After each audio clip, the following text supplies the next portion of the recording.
sempre com vós. Deus nos dê bons dias. São 7 horas e estás a escutar La Mirandão FM, a única rádio do mundo em mirandês. Empeçam as noites a quedar frias e as manhãs também, por isso, ponei mais uma jaqueta.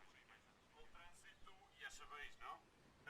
Vai estar ali entupido na Vieta de Fundaldé, quando as vacas de Pito e António Manel atravessaram a estrada.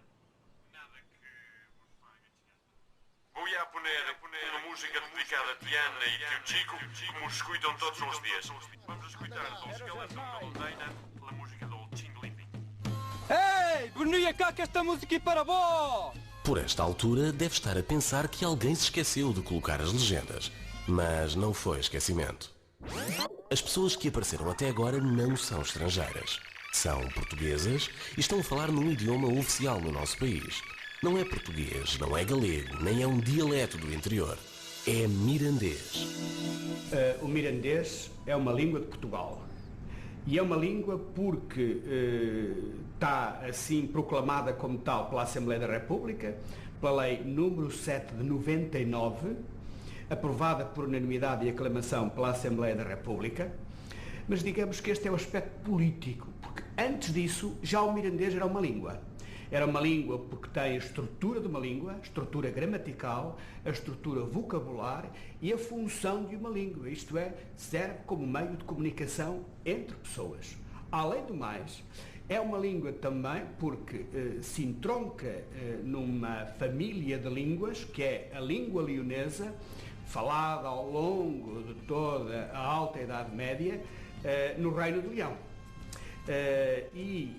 A terra de Miranda e uma boa parte do distrito de Bragança, quando Portugal se formou, integravam exatamente essa área do Reino de Leão onde se falava leonês, porque do lado de cá, do Rio Sabor, falava-se galaico-português. Indo eu pela minha arada e atrás delas me chavacas.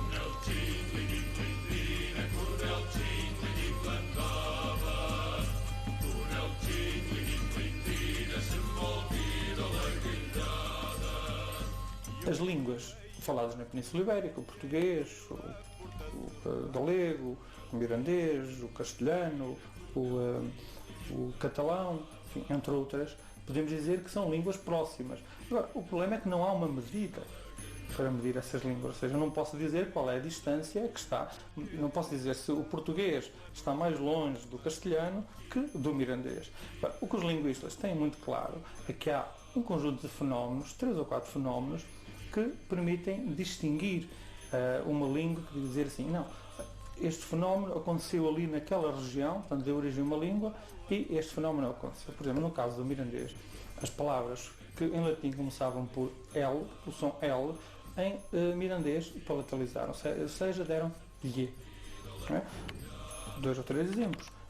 Luna, em latim, deu luna em mirandês. Lobo, ou lupo, deu lhobo. Não é? Lino deu lino. Portanto, todas as palavras que existiam em latim, em mirandês, passaram a pronunciar-se com lhe inicial, enquanto que em português se mantiveram com L. Não é? O N, que existia entre 2 vogais, como na palavra luna, não é? Em mirandês conservou-se. E nós dizemos hoje luna, enquanto que em português caiu e deu lua. Não é? Portanto, este fenómeno multiplicado por um conjunto de palavras permite dizer, este e outros fenómenos, permite dizer em termos linguísticos que aqui aconteceram os fenómenos, nasceu outra língua diferente daquela do espaço vizinho.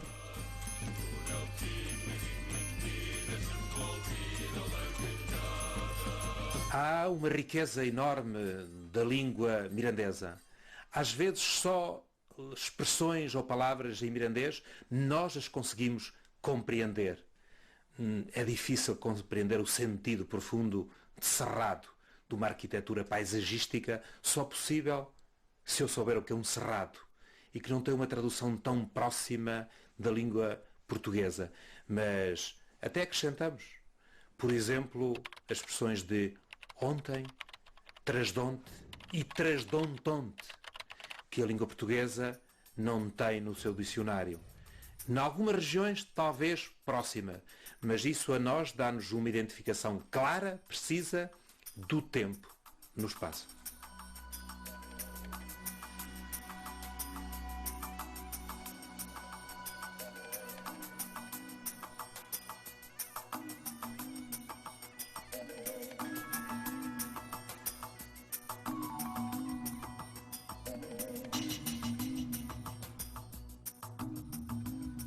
O mirandês, também pela sua situação geográfica específica, acaba por ter situações normalmente determinadas na teoria dos estudos de dialetologia para se gerar aqui um sistema específico. Tem aqui o rio atrás a fechar a fronteira a este, tem cadeias montanhosas a fechar a fronteira a oeste e a sul, e acaba por ser o Planalto acaba por ter condições privilegiadas para a manutenção da língua ao longo da história.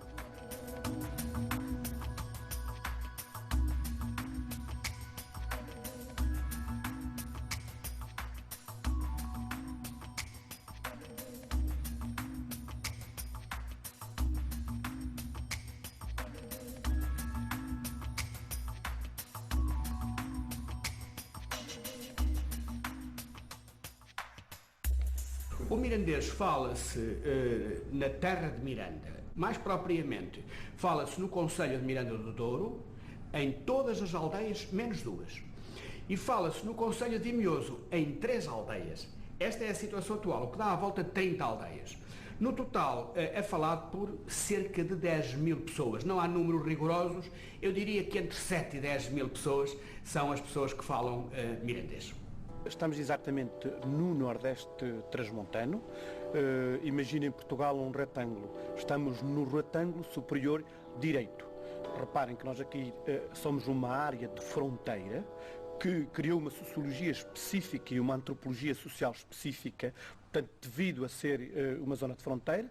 Temos fronteira pelo norte, temos fronteira pelo este e temos fronteira pelo sul. Temos uma zona chamada Raia Seca, que é onde o rio Douro não corre, portanto, as terras continuam e há uma linha imaginária na cabeça das pessoas, e depois temos a chamada Raia Molhada, que é o percurso do vale encaixado do rio Douro, quando ele entra em Portugal. Portanto, nós estamos aqui num lugar em que é mais fácil a comunicação terrestre para o lado espanhol, para o lado da meseta, que para o lado do mar. Reparem, sempre no contexto da história portuguesa, os vários reis que administraram a nação fizeram leis específicas para esta região, porque era mais fácil para as pessoas irem comprar um conjunto de necessidades ao lado espanhol do que ao lado português.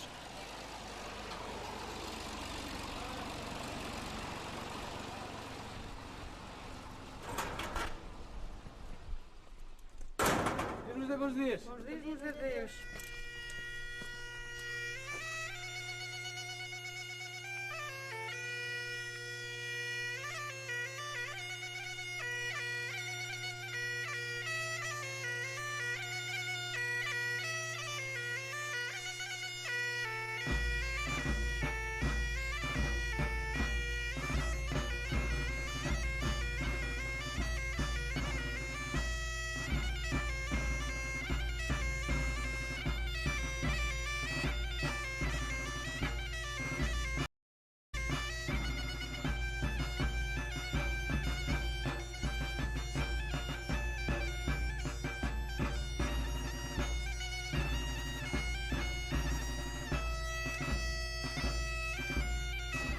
Nós dizemos que a língua mirandesa é muito modesta, é muito simples, e porque falada pela gente do povo, por labradores, por boieiros, por pastores, que a criaram e que a moldaram ao longo dos tempos e que a foram transmitindo através dos tempos aos seus filhos.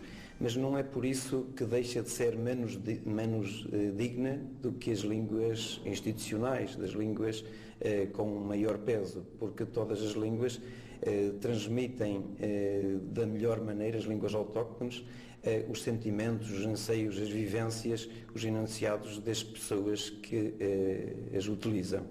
E por isso o mirandês é considerada pelos mirandeses, ou era considerada como a língua charra, a língua caçurra, e o português, a língua institucional, a língua fidalga, a língua grave, a língua que conferia estatuto e prestígio. Mas hoje também o mirandês já confere estatuto e prestígio.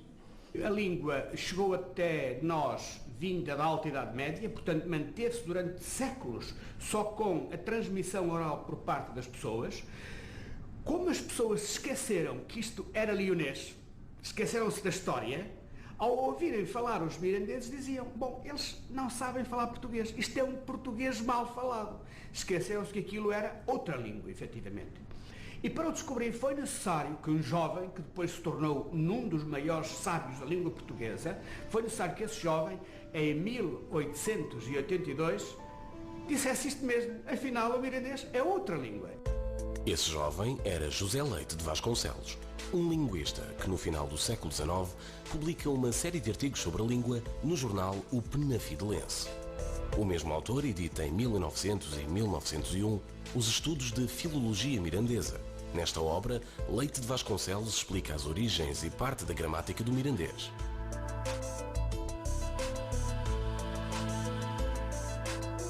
Nos anos seguintes, vários investigadores portugueses e espanhóis abordam o funcionamento da língua, mas é António Maria Mourinho que, já na segunda metade do século XX, dá novo impulso ao mirandês com os seus estudos e comunicações. Depois de um longo período com este único porta-voz, o renascimento da língua tem início em 1986, quando começa a ser ensinada na Escola Preparatória de Miranda do Douro. A Convenção Ortográfica que estabelece as regras da escrita é elaborada na década de 90. E só em 1999 o mirandês é reconhecido como língua oficial. Foram necessários quase 120 anos. Houve uma grande caminhada. Lembra-se de ter falado com 2 deputados que não eram falantes, que puseram imensas dificuldades. Até disseram que era inconstitucional, porque diziam que a língua oficial do Estado português era o português e, portanto, havia necessidade de fazer uma revisão constitucional. Por engano. Aproveitando a oportunidade de eu ser falante e de ser deputado, aproveitou-se esta oportunidade e fizemos iniciativa. Foi um processo com 9 anos de gestação. Todos os grupos parlamentares levaram este processo com suavidade. Sabiam que estava em casa um património cultural de 8 séculos e o resultado foi esse. Foi uma aprovação por unanimidade, falando-se pela primeira vez da história do Parlamento em língua mirandesa e tendo ressaltado o Presidente da Assembleia, Dr. Almeida Santos, a beleza, o romantismo dessa língua, tendo criado, dizia ele na altura, complicações na tradução. Mas o povo emocionou-se, o povo de Miranda fez nesse dia uma festa como das maiores que se viram. Eram foguetes, eram as galerias cheias de mirandeses, sentiram na alma a sua grande emoção, choraram, e eu estava estranho, porque como era possível que gente, por aprovar, pensava em uma simples lei, que chorasse por haver esta lei aprovada. E por isso estamos contentes e satisfeitos, felizes, porque foi um trabalho justo e perfeito. Eu penso que a lei teve sobretudo uma grande importância, porque, embora não confira automaticamente novas condições para a manutenção da língua, permitiu não só aos próprios mirandeses terem mais noção de que aquilo que falam não é um português mal falado, não é uma língua mal falada que pertence a pessoas ignorantes, é um sistema linguístico como outro qualquer, independentemente de ser considerado língua ou não, e tem permitido que haja aquilo que eu considero que deve haver.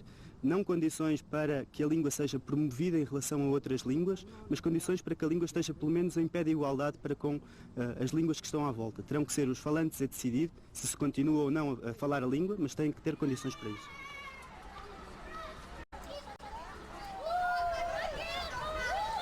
Este momento da aprovação da lei marca, na minha opinião, um período novo para a língua mirandesa. De facto, marca um surto extraordinário no domínio do ensino. O ensino alarga-se em todos os graus. Hoje temos ensino nas escolas de Miranda, desde as pré-primárias até ao 12º ano, com 3 professores a ensinar nos agrupamentos de Sendim e no agrupamento de Miranda.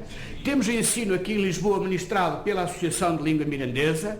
Temos ensino online na internet que é ministrado desde o ano passado e que, digamos, a ele acorrem um conjunto de pessoas de vários lados. Mas não é só no domínio do ensino que o mirandês tem um salto extraordinário que eu espero que continue também e que suba também a nível universitário. Também ao nível da literatura, o mirandês teve um surto extraordinário. E, de facto, temos um conjunto de escritores em língua mirandesa que hoje estão a projetar. E o mirandês hoje é escrito com regularidade em jornais, por exemplo, no Jornal Nordeste, que é um jornal semanal, tem a sua página com regularidade, e eu acho que temos seguido um pouco por esse caminho, e acho que devemos continuar por aí.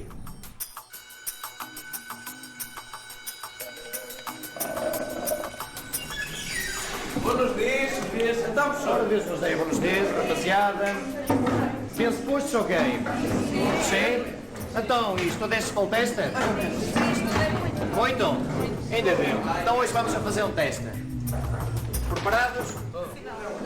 Uma aula de mirandês, portanto o mirandês é lecionado como uma língua normal, não é?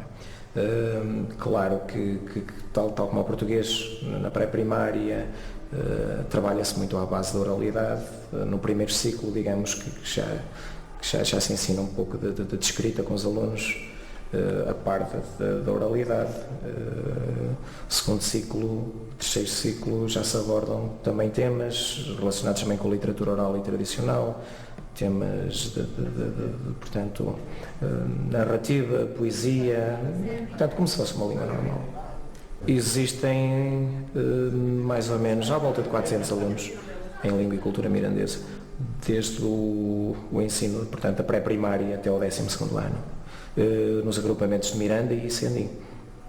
Aparentemente uma notícia a dizer que há 450 ou 500 alunos a frequentar o mirandês parecerá extremamente positivo. Ela é positiva em si, mas no universo de uma língua falada, da preservação da continuidade da língua, é francamente pouco. Há uma diretriz, enfim, uma ideia da parte dos estudiosos das línguas que uma língua que tenha menos de 100 mil falantes tendencialmente morrerá.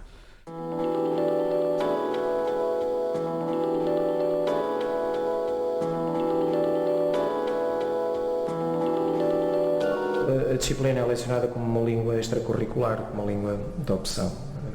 Quem quer, portanto, pode se inscrever e tem a disciplina. Quem não se inscrever, portanto, não tem a disciplina. Portanto, é uma disciplina optativa. Eu julgo que, não tornando a obrigatoriedade do ensino em mirandês, mas tendo uma disciplina que deixe ser optativa para ser obrigatória a quem está aqui na região, nas escolas, era um passo já de gigante, muito sério, muito importante. E veriam aqueles que têm alguma dúvida de que as crianças que aprendessem o mirandês seriam excelentes alunos no português, tão desbaratado e se calhar com tanta complicação hoje em dia na escrita e na fala. Uma caça no chão. Milagre. Putz, Guilherme. Por exemplo, na minha altura, quando eu andava na escola primária, eu nem tanto, não conheço, mas a minha mãe e o meu pai, é por isso que às vezes há uma certa, um bocado estranho. Às vezes alguns pais ainda não falam com os filhos em mirandês, porque na altura deles os professores batiam por falar mirandês. Nas escolas batiam-se a quem falasse mirandês. Principalmente no Estado Novo, na ditadura. Digamos que era uma perseguição. Mas era outro tipo de perseguição. Batia as pessoas eram gozadas, eram chincalhadas por falar mirandês.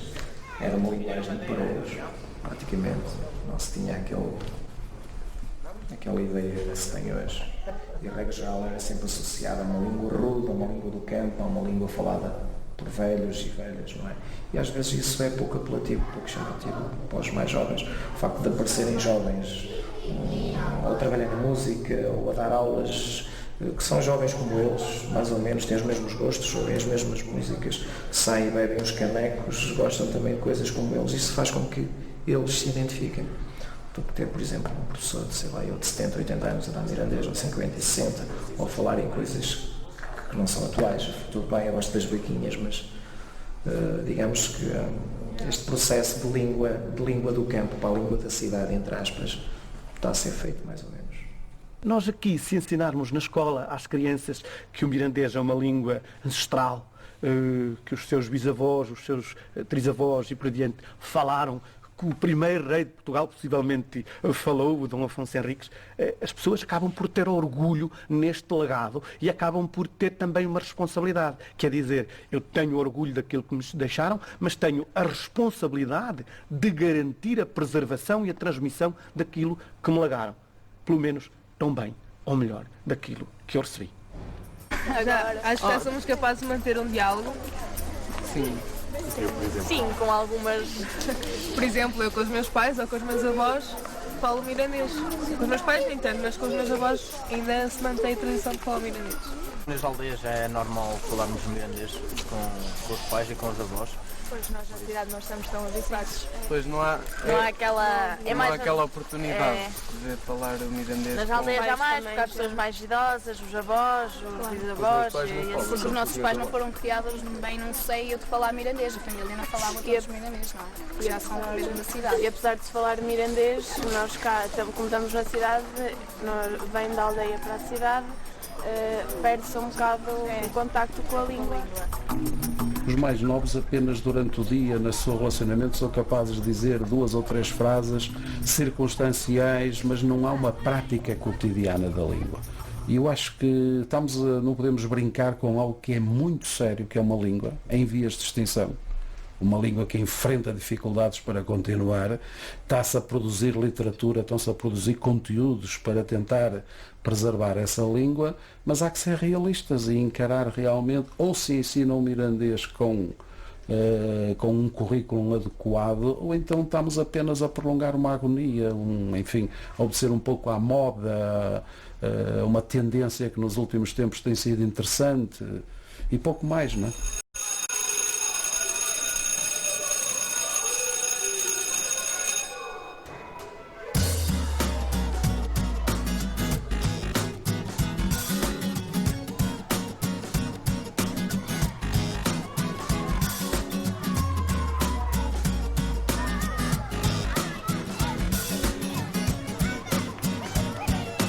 Estamos mais de 2000 anos depois de Cristo. Toda a Lusitânia está dominada pelo uso do português. Toda? Não. Há uma parte do território cheia de corajosos mirandeses que resistem ao domínio de outras línguas.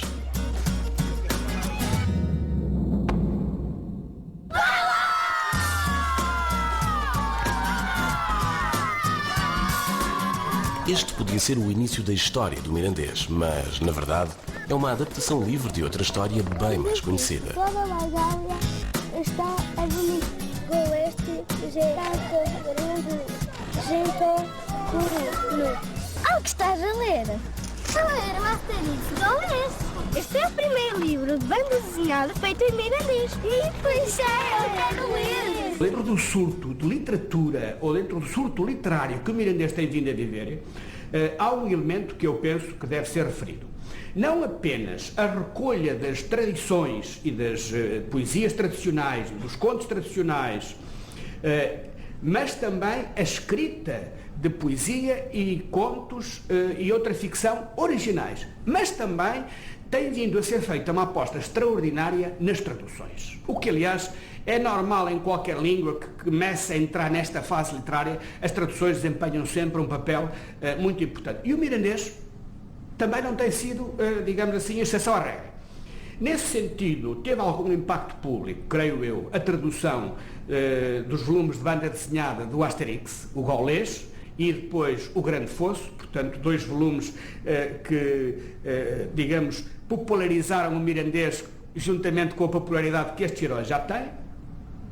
Está em vias de se finalizar a tradução de Os Lusíadas, que têm vindo a ser publicados desde há 4 anos, a 5 instâncias por semana, e que no próximo ano estará completa a tradução e que eu espero que seja editada. Está programada para março do próximo ano, isto é, março de 2008, a publicação dos 4 Evangelhos traduzidos a partir da Vulgata Latina,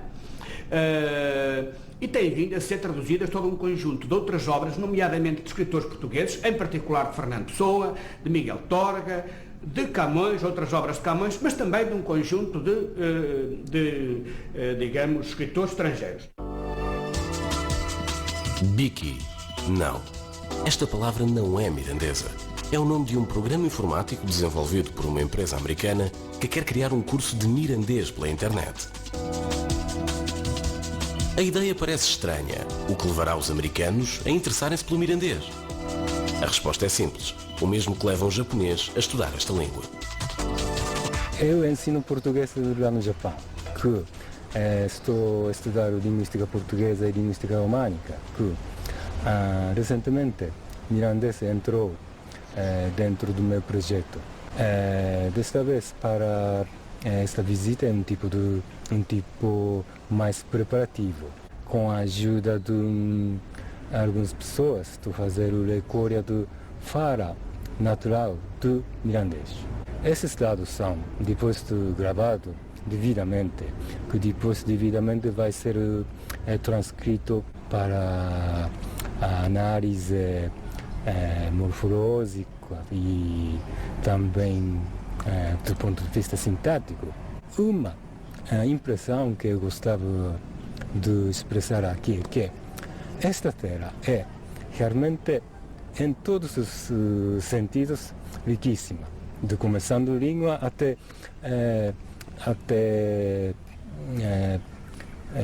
gastronomia. E cada vez que fico aqui, eu não esperava essa impressão, só que cada vez eu gostando de essa terra. Há cada vez um interesse crescente de pessoas que não são de cá, não são mirandeses, pela nossa cultura, pela nossa língua, pela nossa identidade. E isso é muito importante, a vários níveis. Primeiro, porque muitas vezes aqueles que cá vivem, aqueles que cá vivemos, não temos a tal distância suficiente para poder valorizar de forma o suficiente, de forma positiva, aquilo que temos, a nossa cultura, a nossa identidade, enfim, as nossas características, digamos assim. Portanto, é bom que haja olhares exteriores que nos venham dizer e mostrar até que ponto aquilo que temos é importante, não é? E depois, obviamente, que hoje em dia, no mercado global, e utilizo a palavra mercado de propósito, a língua e a cultura mirandesa é uma mais-valia, se calhar o produto de maior valor económico, inclusivamente, que temos na nossa região. Não é? E isso nós, que ainda não o soubemos valorizar, mas penso que aos poucos ele se vai valorizando. Não só nos produtos imediatos, como nos livros, não é? Também aquilo que normalmente designamos cultura, mas se calhar o próprio conceito de cultura acaba por ser alargado a outro tipo de manifestações. E penso desde logo na gastronomia, por exemplo. Portanto, num conjunto de manifestações que podem trazer turistas, que podem vender, não é? Vender os nossos produtos através do invólucro. E quando utilizo a palavra invólucro, não é em termos negativos, não só em termos de uma capa, mas não em termos de uma estrutura que é uma língua, uma identidade, uma cultura mirandesa, ou seja, uma marca. Não é? E essa marca, que ainda não foi construída, mas que penso que tem tudo para ser construída, porque tem, digamos que, uma conotação altamente positiva, não é? Portanto, a marca mirandês, língua mirandesa, cultura mirandesa, é uma marca positiva que tem que ser explorada. Não é? A língua pode ser uma alavanca para um desenvolvimento sustentado que se apoiará num turismo diferente de outras regiões, eventualmente poderá ter uma sustentabilidade económica do ponto de vista da produção de literatura, que poderá ser ou não comercializada mais ou menos amplamente, poderá gerar postos de trabalho em termos da formação de professores e tudo isso, poderá sustentar a apresentação distintiva de produtos da região em torno do mirandês, mas de qualquer modo estamos a falar em microescalas. A importância económica será sempre relativa e de alguma maneira limitada por este concelho muito reduzido, por este espaço muito reduzido onde ela se situa.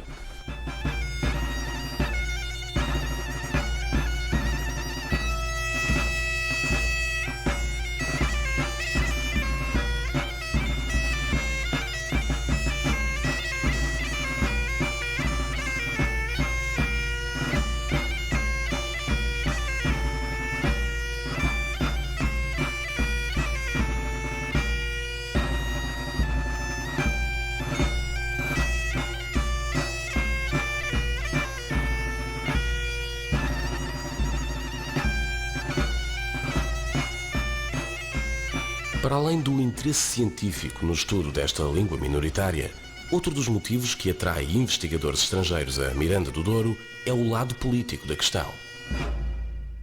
As pessoas estão habituadas a olhar para as línguas e dizer assim, alto, estes fulanos falam uma língua diferente, se calhar vão querer ser independentes, querem separar-se de Portugal, querem proclamar a independência. Mas não, as pessoas acham estranho que os mirandeses são portugueses, sempre foram e querem continuar a ser, não têm qualquer desejo de independência. E, portanto, mostra que o mirandês é uma língua de Portugal, é um valor cultural de Portugal, quer continuar a sê-lo, e este é um fenómeno que eu penso que é interessante que se estude, porque é perfeitamente possível que dentro de um Estado possam coexistir línguas diferentes, sem que daí surjam problemas políticos insolúveis, que é o que às vezes os governos receiam. Quando Portugal tinha que levar no pelo, no norte, dos vizinhos castelhanos, os primeiros a defenderem-se eram os mirandeses. E a prova disso é que o seu peso militar religioso com sede diocese o atesta. Por isso nunca esteve em causa qualquer espécie de divisão, de questões de nacionalismo. Os mirandeses sempre foram portugueses desde a primeira hora. Sempre sofreram muito com o facto de serem pioneiros na consolidação das fronteiras portuguesas, e eles querem continuar a ser portugueses. Portanto, não há aqui ideias ligadas a independentismos e coisas desse estilo. Portanto, nós queremos ser portugueses, mas queremos também contribuir para a criação da identidade portuguesa. Dizia o Fernando Pessoa que a língua portuguesa era a sua pátria. Eu acho que ele disse isso na altura um bocado por desconhecimento da língua mirandesa, senão ele havia de dizer a pátria portuguesa é a língua mirandesa e a língua portuguesa. Depois dos livros e da televisão, a internet. Na blogosfera multiplicam-se as páginas escritas em mirandês. 8 anos depois de ter sido instituído como língua oficial em Portugal, o mirandês é referenciado em mais de 200 mil sites.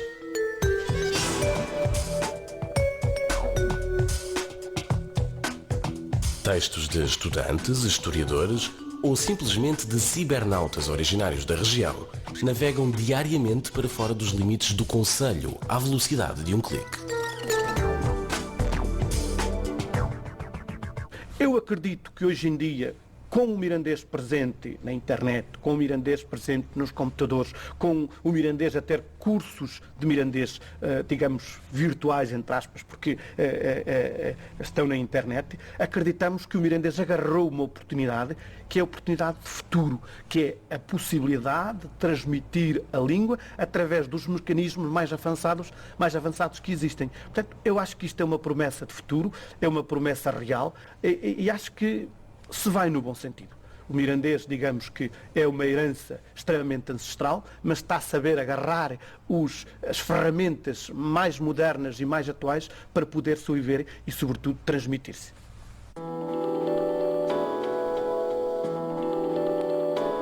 Ao mirandês não surgem associados apenas textos e livros. Há outras manifestações culturais da região que cresceram em popularidade com esta língua minoritária. Eda! Ei! Que tal? Tocaste muito? Todos os dias. Toquei. Anduviste a tocar ao fandango, não? Sim. Vamos lá ver, eu estava agora aqui a echar uma moda nova para ver se começamos. Pois mostra então a ver o que é que tocaste e depois já te dou outra para tocar. Está bem.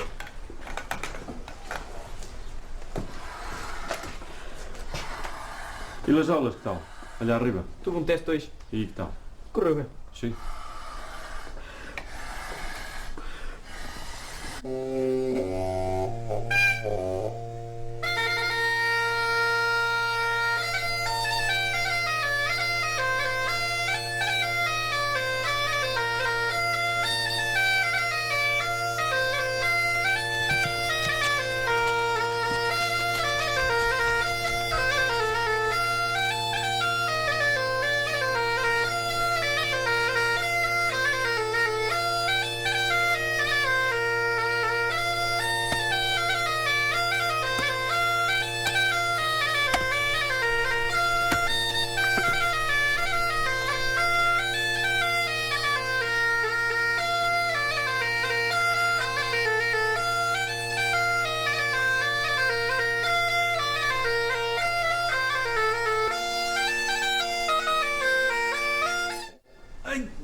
Está bem.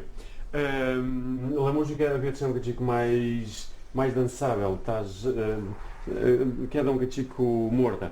Eu vou experimentar e tu escuta a ver como é.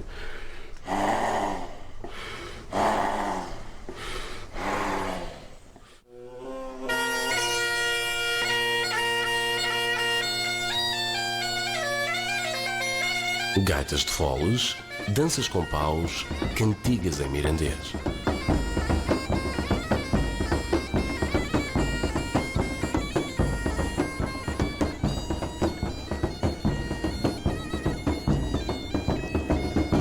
Será que neste cozinhado cultural todos os ingredientes são transmontanos? De facto, aquilo que é a nossa cultura, aquilo que é a nossa identidade, aquilo que são os nossos traços identitários, obviamente não são específicos mirandeses, ou seja, não são autóctonos, não nasceram aqui. Não é? Os pauliteiros, há pauliteiros em Miranda, mas como há pauliteiros na zona de Mogadouro, como há os pauliteiros na zona de Bragança, portanto, todo o norte de Portugal.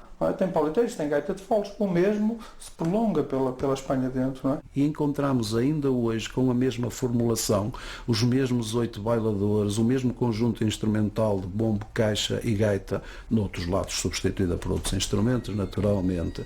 Algumas das figuras, o assalto ao castelo, aquilo que equivale ao Senhor Mio, que é um laço religioso, alguns laços associados aos trabalhos agrícolas, como o La Verde, ou à caça, como o Perdigão, e outros laços, outros temas do repertório dos pauliteiros. Eles encontram-se nesta vasta extensão da meseta ibérica. Portanto, aquilo, e encontramos textos a dizer que os pauliteiros são a verdadeira alma e a expressão da alma ou da cultura mirandesa, como queiram. É evidente que o são, mas também o são logo das vizinhas terras da lista, das zonas asturianas, das zonas de Burgos, das zonas aragonesas, etc. Portanto, tal como sucede com as danças de paus, sucede com todas as restantes manifestações.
A banda nasceu em 98, mais numa história de brincadeira entre nós. Depois surgiu a ideia de fazer realmente músicas em mirandês, que o mirandês estava a entrar em voga, e rock em mirandês, porque nós gostamos, o nosso estilo é rock, gostamos de rock. Fazemos uma banda em rock desde 98, fomos crescendo e fomos vendo que realmente isto iria chegar a algum lado e iria realmente representar uma língua que ninguém representa a nível de rock, e foi isso que nos levou a chegar até aqui.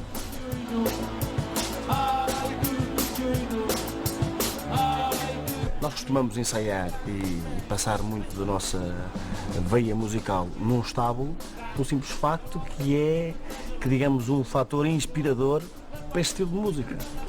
Repare, nós por vezes estamos aqui a ensaiar e passa um trator com uma carga de rachões, seja do que for, e que ao fim e ao cabo é divertido. E às vezes acontece-nos estar a interpretar temas e de facto a própria letra associar-se àquilo que estamos a ver. Nada melhor do que estar in vivo, portanto no campo, ver e sentir, acho que é diferente e é uma experiência... Depois temos sempre público, não é? Nomeadamente. Exatamente. Que parecem gostar daquilo que nós tocamos.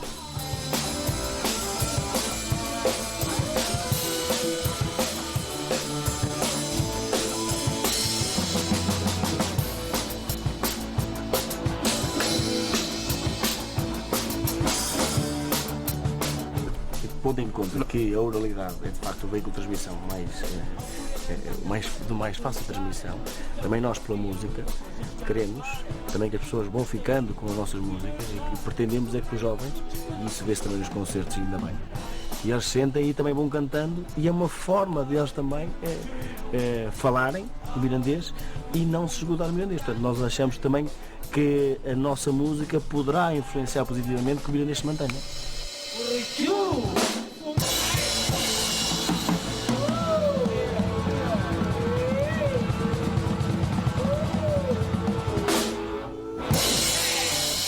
O futuro do mirandês é um futuro que é difícil de ver porque nós vivemos uma problemática enorme do ponto de vista da demografia da região.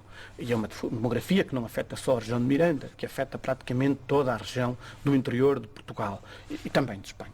Portanto, essa questão da doença demográfica que nós atualmente vemos, em que temos uma população muito envelhecida com poucos nascimentos, é uma questão fundamental que afeta o mirandês. Sem jovens, sem crianças que aprendam o mirandês e que o continuem, que o falam, é muito difícil. Aqui era um lugar, nem muita gente, agora não tem nada. E aí eu me lembro de haver cá 180 vizinhos. E agora só somos 40 ou 50. E só cada vizinho só tem só de um casal, 2 pessoas, homem e mulher, mais nada. Ainda agora é uma tropa deles que estamos assim meio já para ir. Depois queda isto deserto, não queda aqui nada. Todos querem ir para os meios grandes. Toda a minha gente. Enfim. E vamos andando, que remetemos até um dia. Não havendo pessoas, não havendo atividades, não havendo indústrias, não havendo vivências múltiplas, naturalmente que a língua se vai ressentir disso. É absolutamente natural que isso aconteça. Eu penso que o maior inimigo da língua é aqueles que deixam de a falar, não é?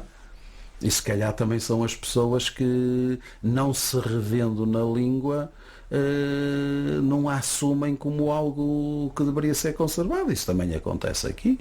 Eu gosto mais do português, porque para mim é mais especial. Mas agora do classismo do mirandês, pois vamos, para ir falar o mirandês, a mim que mais me dá uma coisa que outra. Portanto, eu acho que o problema do mirandês é um problema do presente. É necessário que as pessoas falem mais a sua língua. É necessário que as instituições públicas, como as câmaras e as juntas de freguesia, utilizem mais a língua mirandesa, como aliás a própria lei permite, para a feitura de documentos, e que de alguma forma mostrem e deem um exemplo de que é importante usar a língua por parte das pessoas. E, portanto, desse ponto de vista, creio que há um imenso trabalho a fazer hoje, no presente, não no futuro. O futuro é agora.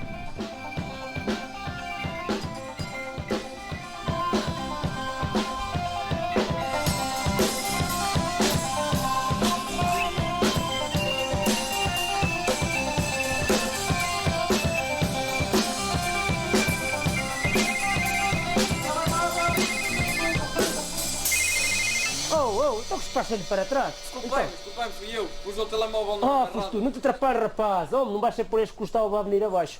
Rapaz, vamos olhar, sangue de galinha negra, vamos olhar. Começar outra vez.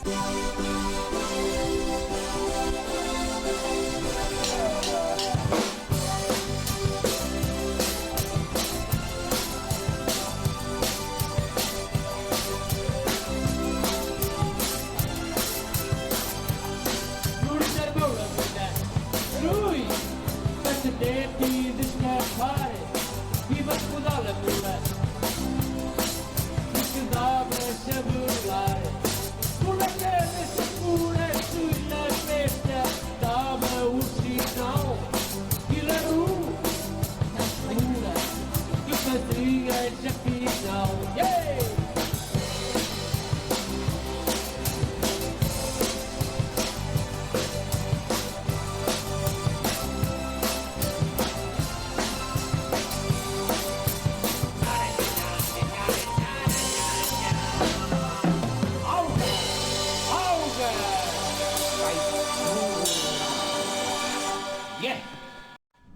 nós temos que dizer é que quando nós estamos a olhar para uma língua, estamos a falar para uma forma de dizer o mundo.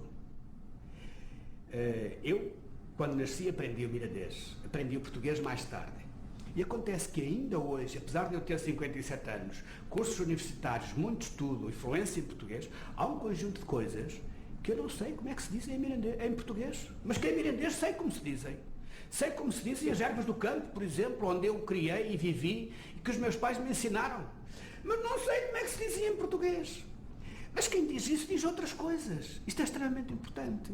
E, portanto, do ponto de vista de dizer o mundo, é uma outra forma de dizer o mundo. Há, de facto, coisas, referências, mundos que estão no meu cérebro, eventualmente, ou de certeza, reservados para a língua mirandesa, que é a minha língua materna.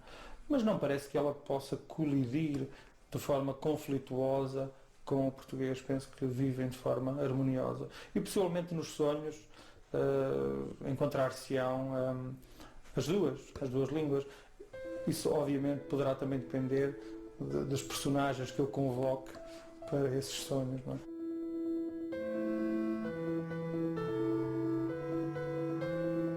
Quando nós perdemos uma língua, nós não perdemos uma língua, perdemos um mundo, perdemos uma história. Perdemos como que perdemos as nossas ligações com essa história. Porque reparem, antes de mim houve milhares de pessoas que falaram esta língua. Essas pessoas, se eu perder esta língua, é como se nunca tivessem existido. Porque a língua em que elas se diziam, em que elas se exprimiam, em que se exprimia o seu mundo, deixou de existir. E portanto, digamos que desse ponto de vista, a preservação da língua é extremamente importante para a nossa sobrevivência como pessoas.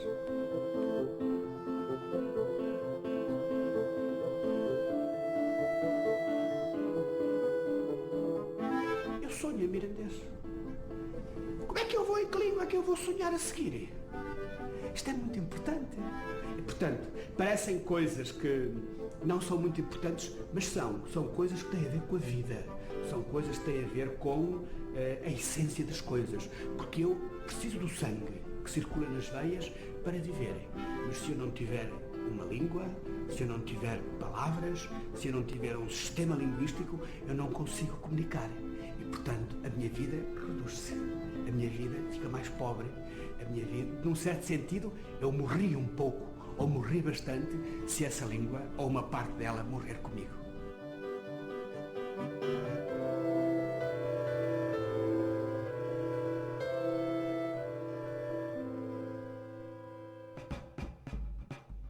Mas há outras.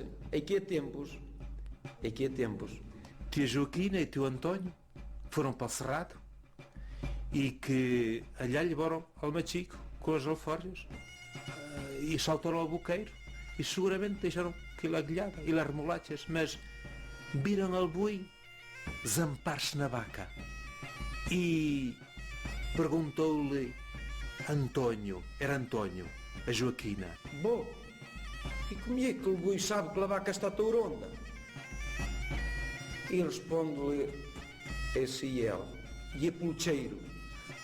E depois diz-lhe assim: "Ah, conho, que constipado andas."